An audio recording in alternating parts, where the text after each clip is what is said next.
माता दी दोस्तों, कैसे हैं आप सभी। 14 मार्च से 14 अप्रैल 2025 तक एक महीने के दौरान लगने जा रहा है खरमास, जिसे मलमास भी कहा जाता है। इस वीडियो में जानेंगे, अगर आपको शादी ब्याह के लिए नए कपड़े खरीदने हैं, व्रत करना है, उद्यापन करना है, तो उन नियमों का आप कैसे पालन करें। कौन से ऐसे काम हैं जो इस दौरान कभी भी नहीं करने चाहिए। पूरी श्रेष्ठ संपूर्ण जानकारी छोटे से वीडियो में आपको प्राप्त होगी, तो वीडियो के अंत तक बने रहिएगा। जैसे कि आप जानते होंगे, इस दौरान अर्थात 14 मार्च से लेकर 14 अप्रैल तक नवरात्रियां भी आएंगी। तो कौन से कार्य वर्जित है और कौन से कार्य हम कर सकते हैं, पूरा वीडियो सुनिएगा, अंत तक बने रहिएगा। खरमास जैसे कि 14 मार्च से शुरू है और यह 14 अप्रैल तक रहने वाला है। इस दौरान सूर्य भगवान मीन राशि में प्रवेश करेंगे। इस दौरान कहा जाता है ग्रहों की ऊर्जा शुभ काम के लिए अनुकूल नहीं मानी जाती। इस दौरान इस कारण से विवाह, गृह प्रवेश और मुंडन इत्यादि के कोई भी कार्य हो वह शुभ और श्रेष्ठ परिणाम नहीं देने वाले होते हैं। देखिए, हमेशा भगवान सूर्य नारायण हमारे प्रत्यक्ष देवता हैं और उनकी स्थिति सबसे पहले सूर्य देवता और चंद्र देवता की देखी जाती है किसी भी शुभ काम में, क्योंकि वही है जो एनर्जी देने वाले हैं। अगर उनकी ही एनर्जी साधारण सरल भाषा में कही जाए कम हो जाए तो कैसे किसी कार्य को पूर्ण किया जाए, इस बारे में शंकाएं उत्पन्न होने लग जाती हैं। ऐसे में आप सभी पूर्ण रूप से यह नोट करते हुए चलिएगा कि इस दौरान आप सभी को सबसे पहले तो नया व्रत शुरू नहीं करना है, ठीक है। तो नया व्रत आप कोई भी हो उसे शुरू नहीं करेंगे एक महीने के दौरान, क्योंकि अभी खरमास और मलमास चल रहा है। परंतु जो नवरात्रि के व्रत भी, चैत्र माह के नवरात्रि के व्रत आएंगे, नव संवत्सर होगा, उन्हें आप जो है कर सकते हैं। ऐसी कोई दिक्कत की बात नहीं है। ऐसी मान्यता है जो यह साल भर के बड़े बड़े त्योहार हैं उनको करने में कोई दोष नहीं है। परंतु लंबे समय तक चलने वाले व्रत उपवास को, जैसे साप्ताहिक कोई व्रत है, कोई भी व्रत हो, उन्हें नहीं शुरू करना चाहिए। परंतु नवरात्रि इत्यादि इस दौरान आप नए सिरे से शुरू कर सकते हैं, चिंता टेंशन ना करें।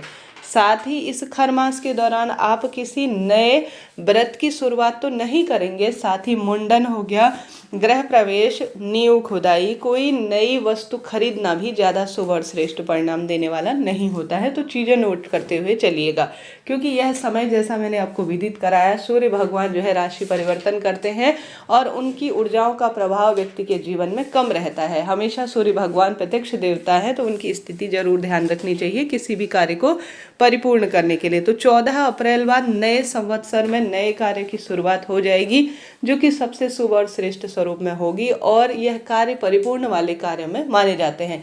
तो आप सभी को इस चीज़ को जानना चाहिए कि आपको किसी नए कार्य की शुरुआत करनी है तो रुकना चाहिए।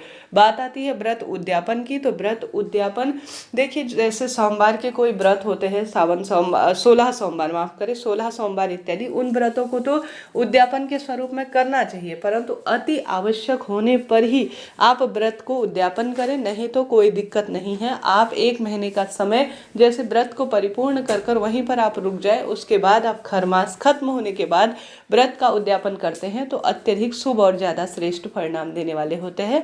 हालांकि व्रत को पूर्ण करने में कोई दोष नहीं है, जैसे उद्यापन भी आप एक तरह से कर सकते हैं, कोई चिंता टेंशन नहीं, परंतु नए कार्य की शुरुआत नहीं की जाती। पहले से कोई कार्य आप शुरू करते आ रहे हैं तो उसे पूर्ण करने में कोई दोष नहीं है, आप उद्यापन कर सकते हैं। परंतु आपका मन कहता है कि मैं अभी खरमास में रुक जाती हूँ, तो आप उद्यापन करने से रुकें। नहीं तो आपका ऐसा है कि इसके बाद मुझे कोई और व्रत शुरू करना है, कहीं कोई दिक्कत हो जाएगी, मुझे जाना पड़ रहा है, तो व्रत उद्यापन करने में कोई दोष नहीं है। परिपूर्ण करने में किसी कार्य को, देखिए, कोई काम हम शुरू कर लेते हैं, उसे पूर्ण करने का उतना कोई दोष होता नहीं है, तो आप उद्यापन वगैरह कर सकते हैं, परंतु किसी नए व्रत की शुरुआत ना करें। बात आती है, देखिए, शादी ब्याह होंगे, अप्रैल महीने में खूब सारे मुहूर्त हैं, किसी चीज़ की तैयारी कर रहे हैं तो सामग्री वगैरह आप खरीद सकते हैं, कोई दोष नहीं है। इतना लंबा समय इंतजार करना थोड़ा जो है दिक्कत का काम हो सकता है। देखिए, साड़ी ब्लाउज इत्यादि, लहंगा के ब्लाउज इत्यादि सिलते नहीं हैं आजकल, तैयारी, वेन्यू इत्यादि हर चीज़ का देखना पड़ता है, तो समय परिस्थिति अनुसार चीज़ें बदलती हैं। किसी सर्वार्थ सिद्ध योग, त्रिपुष्कर योग इत्यादि में, या कोई अच्छे पुष्य नक्षत्र इत्यादि का समय मिलता है तो उन तिथियों में आप जो है खरीदारी कर सकते हैं, कोई चिंता टेंशन की बात नहीं है। आशा है, उम्मीद है वीडियो उपयोगी रहा होगा। इस समय जप तप ध्यान करें, श्रीमद् भगवद गीता, हनुमान जी से संबंधित मंत्र और आयुर्वेद से संबंधित ज़्यादा से ज़्यादा चीज़ों को आप गहन अध्ययन के रूप में लेते हैं तो यह तत्काल फलित होने वाले कार्यों में माने जाते हैं। आशा है, उम्मीद है आपके लिए वीडियो उपयोगी रहा होगा। इस दौरान सूर्य भगवान की आराधना करें, भाव भक्ति से अपने सारे काम करें, लाभ तो आपको होगा ही।